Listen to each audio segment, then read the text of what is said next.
एक बार फिर आपको ब्रेकिंग न्यूज़ के साथ खुशामदीद कहते हैं। शाम के दारुल हुकूमत दमिश्क पर बागियों ने कब्जे का दावा कर दिया है। ये भी इत्तलात आ रही हैं, खबर रसां इदारे रॉयटर्स की जानिब से बताया जा रहा है कि बशार अल असद जो कल तक ये दावा कर रहे थे कि वो शाम नहीं छोड़ेंगे, जो कि उनके वालिद भी वो भी शाम के सदर रहे और बिला शिरकत गैर मालिक रहे अपने इत्तेहादियों के साथ, वो मुल्क से फरार हो गए हैं। आदिल नजम साहब सीनियर सहाफ़ी तज्ज़ियाकार हमारे साथ मौजूद हैं। आदिल नजम साहब, इसको बड़ी हैरत से देखा जा रहा है कि अचानक वो बागी जिनके बारे में मगरिबी मीडिया बड़ी नेगेटिव रिपोर्ट्स देता था, उन्होंने ये गर्दान लिया कि और हमें पहचानवाया कि ये बड़े मॉडरेट लोग हैं। फिर ये कैसे हुआ है सब कुछ अचानक? जी बहुत शुक्रिया फॉर हैविंग मी। ये डेवलपिंग स्टोरी है। अभी इसमें कहाँ तक हमें जो इत्तलात मिली हैं उनमें कितनी डिटेल है ये देखने को है, लेकिन यकीनन जो स्पीड है जिससे ये ग्रुप जो है उसने कब्जा किया इलाकों पे, पहले नॉर्थ में और अब लगता ये है कि अगर दमिश्क नहीं तो दमिश्क के आसपास यकीनन जरूर पहुंच गए और उसमें भी। लेकिन मेरे ख्याल में इसमें इतनी सरप्राइज नहीं है। हमने पहले भी देखा, बल्कि अनकरीब ही देखा कि जब तालिबान ने कब्जा किया काबुल में तो उसने भी एक तरह से लोगों को हैरत में डाल दिया कि वो कितनी जल्दी हो गया।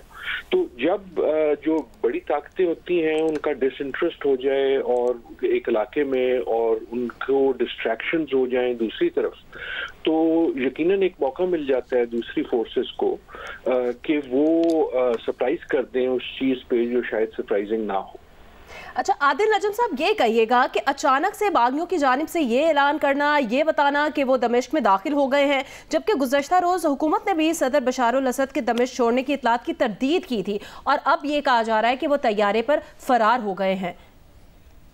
जी मेरी गुजारिश यही है कि मेरे ख्याल में ये इतना अचानक नहीं है जितना हम इसको समझ रहे हैं। अचानक तो हमारे लिए खबर है क्योंकि हम दूसरी खबरों पे नजर लगाए हुए थे, हमसे मेरी मुराद पूरी दुनिया है। लेकिन इसमें हमें इतनी हैरत नहीं होनी चाहिए। जो सीरिया का जो मसला है, शाम का जो मसला है, वो तो जदीद तारीख का तवील तरीन जो गंभीर मसाइल हैं उनमें से एक। अचानक मेरे ख्याल में दुनिया को ये इसलिए लग रहा है कि दुनिया की जो अटेंशन है वो दूसरी तरफ है। मुल्कों की अटेंशन जैसे हमारी अपनी है वो अंदरून पे है, या अगर बैरून पे है तो या वो गजा हो, चाहे वो यूक्रेन हो, चाहे वो फ्रांस में जो वजीर आजम के साथ कल हुआ वो हो, या जो साउथ कोरिया में 2 दिन पहले हुआ।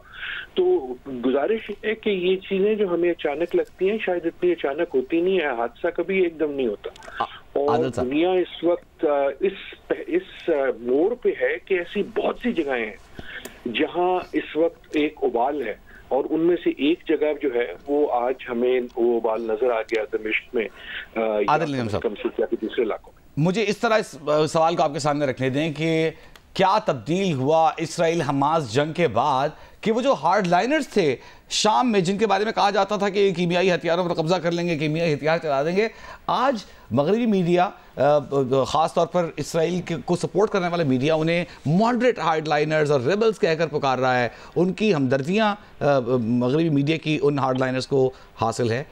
आपको लगता है चेंज ऑफ हार्ट हुआ है?